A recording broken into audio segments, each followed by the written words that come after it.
Welcome to Jersey kitchen.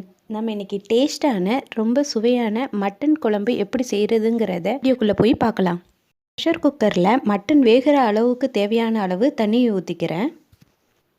Wash பண்ணி எடுத்து வச்சுருக்க மட்டனை இந்த தண்ணியில் போட்டுக்கிறேன்.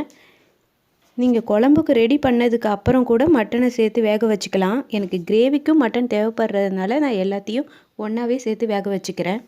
வேக வைக்கிற மட்டனில் டேஸ்ட் இருக்கணுங்கிறதுக்காக நான் இதில் 2 ஸ்பூன் அளவுக்கு இஞ்சி பூண்டு பேஸ்ட்டு சேர்த்துக்கிறேன். 1/4 டீஸ்பூன் மஞ்சத்தூள் போட்டுக்கோங்க. இப்போ அரை உப்பு மட்டும் சேர்த்துக்கோங்க. குழம்பு வைக்கும் போது சரியான அளவு உப்பு போட்டுக்கலாம். இப்போ இதை நல்லா கலந்து விட்டுக்கோங்க. 1 ஸ்பூன் போல் ஆயில் ஊற்றிக்கோங்க. ஆயில் ஊற்றுறதுனால ரொம்ப பொங்கி வழியாமல் இருக்கும். இப்போ ஒரு 6 விசில் போல் வந்துடுச்சு. மட்டன் நல்லா வெந்திருக்கு. இப்போ மட்டன் குழம்பு வைக்கிறதுக்கு தேவையான அளவுக்கு மட்டனை மட்டும் தனியாக எடுத்து வச்சுக்கிறேன். மட்டன் குழம்புக்கு கடையில் வாங்கி போடுற மசாலா விட நம்ம வீட்டில் ரெடி பண்ணி வைக்கும்போது ரொம்ப டேஸ்ட்டாக இருக்கும். கடாயில் 2 டேபிள் ஸ்பூன் அளவுக்கு மல்லியை சிம்மில் வச்சு வறுத்துடுங்க. இது கூடவே 15 காஞ்ச மிளகா போல் சேர்த்து வறுத்துக்கிறேன். நான் இதுக்காக தனியாக மிளகாத்தூள் எதுவும் சேர்க்க போகிறதில்ல. உங்களுக்கு எவ்வளோ காரம் தேவையோ அதுக்கேற்ற மாதிரி மிளகாய் எடுத்துக்கோங்க. 1 ஸ்பூன் சீரகம், 1 ஸ்பூன் சோம்பு எடுத்துக்கோங்க. இது எல்லாத்தையுமே லைட்டாக ஃப்ரை பண்ணி சூடு ஆறுனதுக்கப்புறம் ஒரு மிக்ஸி ஜாரில் மாற்றிக்கோங்க. இதில் தண்ணி ஊற்றாமல் கொரகொரப்பு இல்லாமல் நைஸாக அரைச்சி இந்த மாதிரி தனியாக எடுத்து வச்சுக்கோங்க. 2 ஸ்பூன் போல் எண்ணெய் ஊற்றிக்கோங்க. எண்ணெய் சூடாகணுன்னே 5லேருந்து 6 வரையும் கிராம்பு எடுத்துக்கோங்க.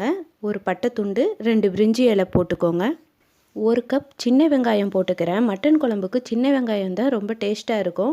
அதனால் சின்ன வெங்காயம் மட்டுமே எடுத்துக்கோங்க. 1 கப் போல் வெங்காயம் போட்டு அது நல்லா வதக்கிடுங்க. நல்லா ப்ரௌன் கலரில் வரணும். அது வரையும் வதக்கிக்கிட்டே இருங்க.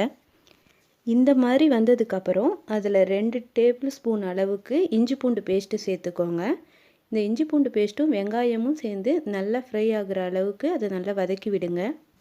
வெங்காயம் வதங்கினதுக்கப்புறம் எந்த கப் அளவுக்கு நம்ம வெங்காயம் எடுத்துக்கிட்டோமோ அதே கப் அளவுக்கு தக்காளி போட்டு அதையும் நல்லா ஃப்ரை ஆகிற அளவுக்கு வதக்கி விடுங்க.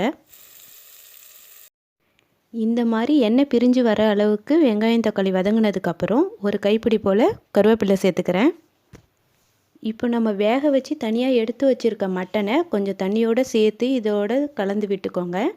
இது கூட நம்ம ரெடி பண்ணி வச்சுருக்க மட்டன் மசாலாவையும் ஆட் பண்ணிக்கோங்க. உங்களுக்கு காரம் தேவைப்பட்டாக்கா நீங்கள் இந்த ஸ்டேஜில் மிளகாத்தூள் சேர்த்துக்கோங்க. உப்பு தேவையான அளவு சேர்த்து நல்லா கலந்து விட்டுக்கோங்க. கலந்து விட்டுட்டு இந்த மசாலாவும் மட்டனும் சேர்ந்து நல்லா வேகிற வரைக்கும் 10 மினிட்ஸ் போல் விட்டுடலாம். இப்போ 10 நிமிஷம் ஆகிடுச்சு. குழம்பும் நல்லா கொதி வந்துடுச்சு.